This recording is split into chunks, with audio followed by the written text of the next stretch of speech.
فَبِأَيِّ آلَاءِ رَبِّكُمَا تُكَذِّبَانِ بسم اللہ الرحمن الرحیم۔ حضرت عبداللہ بن مسعود رضی اللہ تعالیٰ عنہ، یہ غلام جو ہوتے تھے نا، اس وقت سر سے لے کر پاؤں تک بندہ غلام کا مالک ہوتا تھا۔ تو آپ نا وہ غلام کو مار رہے تھے، ایک چھڑی لگائی، دوسری لگائی، حضور الاسلام پیچھے سے گزر رہے تھے۔ میرے محبوب کریم علیہ السلام نے ارشاد فرمایا، جتنی تو اس پہ طاقت رکھتا ہے تیرا رب اس سے زیادہ تجھ پر طاقت رکھتا ہے، تیرا رب تجھ پر اس سے زیادہ طاقت رکھتا ہے۔ تو یہ بات ہوتی ہے کہ انسان کے سامنے جب رب العالمین کا ذکر کیا جائے تو عبداللہ بن مسعود نے وہ کر کے دکھایا، یا رسول اللہ اگر یہ بات ہے تو میں اسے ابھی آزاد کرتا ہوں، یا ابھی آزاد کر رہا ہوں، کیونکہ کسی بنا پر میرے اوپر اللہ تعالیٰ کی طرف سے کوئی سوال نہ آ جائے۔ تو یہ بات ہے کہ انسان مومن حقیقتاً وہ ہے کہ جب اس کے سامنے اللہ اور اس کے رسول کا فرمان رکھا جائے تو پھر وہ اور کسی طرف توجہ نہ دے، اپنی مرضی کے مطابق نہ چلے۔ انسان کو اپنی مرضی کے مطابق نہیں چلنا چاہیے بلکہ رب کی مرضی کے مطابق چلنا چاہیے۔ والصابرین علی ما اصابہم، وہ صبر کرتے ہیں جو انہیں کوئی مصیبت پہنچتی ہے۔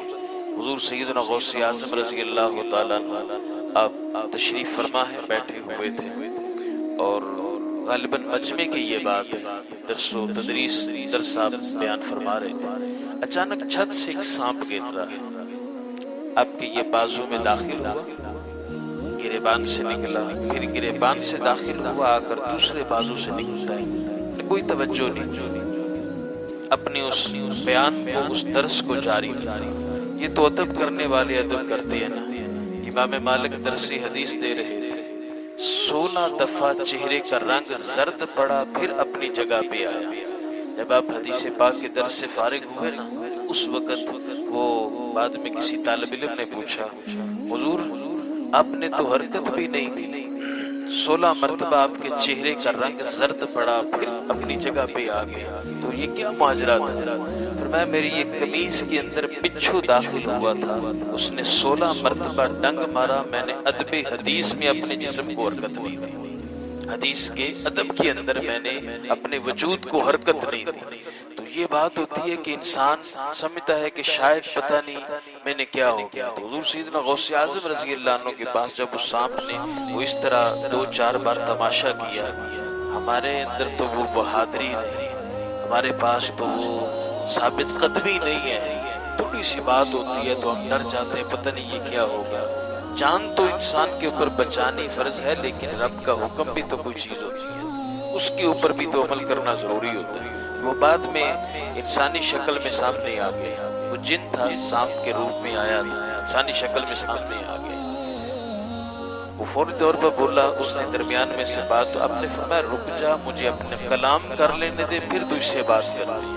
جب آپ اپنی بات سے فارغ ہوئے تو ارشاد فرمایا آپ بتا کیا بات ہے؟ اس نے کہا جی آپ سے پہلے میں نے بڑے اولیاء کرام کا امتحان لیا لیکن کوئی بھی ثابت قدم نہ رہ سکا، لیکن آپ کی ثابت قدمی پہ حیران ہوں۔ فرمایا سن، عبد القادر جیلانی کا عقیدہ یہ ہے کہ اگر اللہ پاک نے میری تقدیر میں لکھا ہے کہ تو مجھے نقصان پہنچائے تو کسی کے اندر جرت نہیں مجھے بچا سکے، اور اگر میری تقدیر میں یہ لکھا ہے کہ تو مجھے نقصان نہیں پہنچا سکتا تو تیرے جیسے کروڑوں بھی آ جائے میرا بال بھی بیکا نہیں کر سکتے۔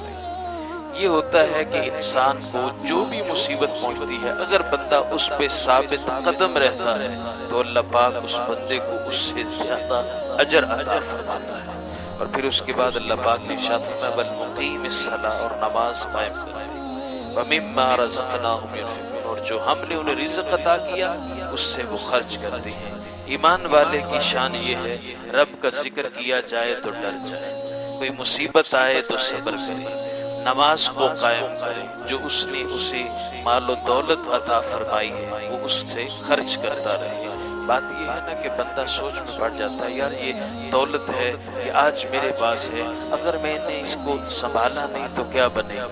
حضرت علی المرتضیٰ رضی اللہ عنہ کے اقوال میں سے ملتا ہے، فرمایا دولت کی تم حفاظت کرتے ہو، علم تمہاری حفاظت کرتا ہے۔ دولت کی لوگ حفاظت کرتے لیکن علم جو ہے وہ اس کی حفاظت کرتا ہے۔ وہ کسی بادشاہ کے 2 بیٹے تھے، تو ایک نے دین پڑھا تو جا کر مسجد میں ڈیرا لگا لیا اور وہاں پہ لوگوں کو دین کی تعلیم دے رہے، اور دوسرے لڑکے نے بادشاہی کی وراثت کو سنبھالا، بادشاہ کی وراثت کو سنبھالا، بادشاہی کی مسند پہ بیٹھ گیا۔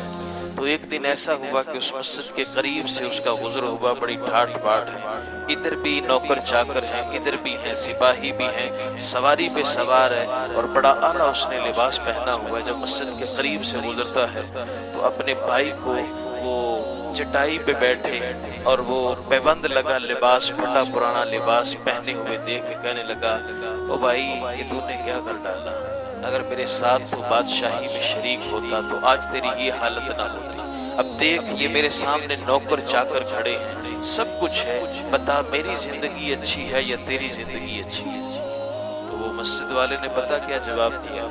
اس نے کہا میں اپنی قسمت پہ ناز کرتا ہوں، تو نے فرعون، نمرود، حامان، شداد کی وراثت کو اپنایا، میں نے رسول اللہ کی وراثت کو اپنایا۔ بس اتنا تیرے میرے درمیان فرق ہے کہ تو ان کا وارث بنا دولت اکٹھی کر کے، میں حضور صلی اللہ علیہ وسلم کا وارث بنا۔